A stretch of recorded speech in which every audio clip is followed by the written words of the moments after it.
দুদিন পেরিয়ে গিয়েছে, লোহার বিম কেটে ভারী ভারী কংক্রিটের চাই স্ল্যাব সরিয়ে শুক্রবার সকালেও চালু ছিল তারাতলায় উদ্ধার কাজ। ক্রমাগত বাড়ছে মৃতের সংখ্যা, তার সঙ্গে পাল্লা দিয়ে বাড়ছে দীর্ঘশ্বাস, হাহাকার, করুণ আরতি।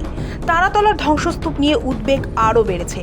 উদ্ধার অভিযান চলাকালীন ধ্বংসস্তূপের গভীর ফাঁক ফোকরে বিশেষ ক্যামেরার সাহায্যে তল্লাশি চালাচ্ছেন উদ্ধারকারীরা, যাতে নিখোঁজদের খোঁজ পাওয়া যায়।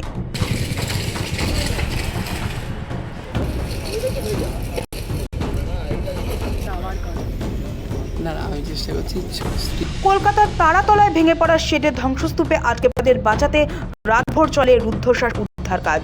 একদিকে সেনা জওয়ান, অন্যদিকে NDRF, state disaster management group, Kolkata police এবং দমকল বাহিনীর মিলিত প্রচেষ্টায় যুদ্ধকালী তৎপরতায় উদ্ধার কাজ চালানো হয়।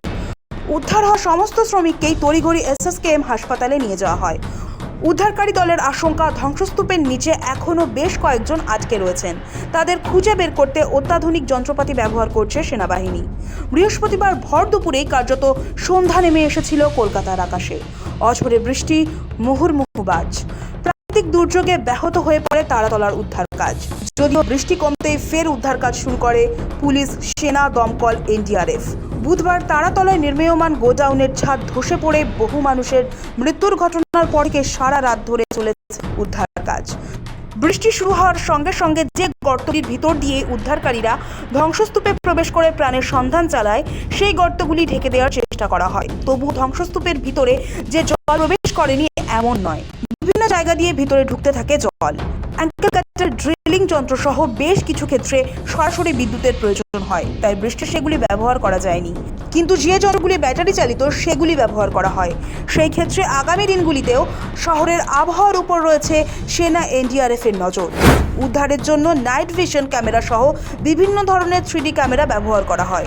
যে গর্তগুলি তৈরি করা হয়েছে সেগুলি দিয়ে ক্যামেরাগুলি ধ্বংসস্তূপের ভিতরে প্রবেশ করানো হয়। ছবি ও ভিডিও তুলে প্রাণের সন্ধান চালানো হয়। এবং এনডিআরএফ টিম কিন্তু বিভিন্ন জায়গা হোল করে বিভিন্ন জায়গায় স্ক্যানিং করেছে। কিছু ডার্ক জোন আছে যেখানে ওরা স্পেসিফিক ইনফরমেশন উপরেই নামবে নিচে যদি কোনো লোক আছে ট্র্যাপ। তো যারা জীবিত আছে এবং যারা কন্ট্রাক্টর আছে ওদের সঙ্গে কথাবার্তা বলতে ফাইনাল লিস্ট আমরা করতে পারছি না, কিন্তু এর কাছে ওই রেজিস্টারটা নেই যেখানে কত লোক সাইটে করে রেজিস্টারগুলো এরা মেনটেন করেনি। অনেকগুলো এরকম ফল্ট আছে, সেই জন্য এটা সার্টেন করতে একটু আছে। আমরা যাদের অ্যারেস্ট করেছি ওদের জিজ্ঞাসাবাদ করে আরও কিছু যারা জীবিত আছে ফ্যামিলি মেম্বারকে জিজ্ঞাসাবাদ করে সার্টেন করছি কি is there any chance of somebody still surviving there or maybe dead also. এটা যখন সার্টেন হয়ে যায় তারপরে পুরো এরিয়াটা কিন্তু ক্লিনিং পুরো হবে, তোলা হবে, ফ্লোর বাই ফ্লোর ক্লিন করা হবে। এদিকে উদ্ধার কাজ ও ঘটনার তদন্ত অব্যাহত থাকায় স্থানীয় বাসিন্দাদের মধ্যে উৎকণ্ঠা বাড়ছে। তারাতলায় কাজে এসেছিলেন এমন কর্মীদের পরিবারের সদস্যরা কখনো ভিড় করছেন ভেঙে ধ্বংসস্তূপের কাছে, কখনো থানায়, কখনো আবার হাসপাতালে। সব মিলিয়ে দিন দুয়েক পরও বাড়ছে উৎকণ্ঠা, উদ্বেগ। তারাতলার ওই ধ্বংসস্তূপ থেকে আবার একদিন মাথা তুলবে নতুন নির্মাণ। চারপাশে জনজীবন চলবে তার স্বাভাবিক নিয়মে। শুধু পাকাপাকি ক্ষত রয়ে যাবে সেই পরিবারগুলোয়, যাদের প্রিয়জনের অকালে চলে যাওয়ার সাক্ষী থেকেছে শহর। সৌভিক সান্যালের রিপোর্ট, সময় কলকাতা।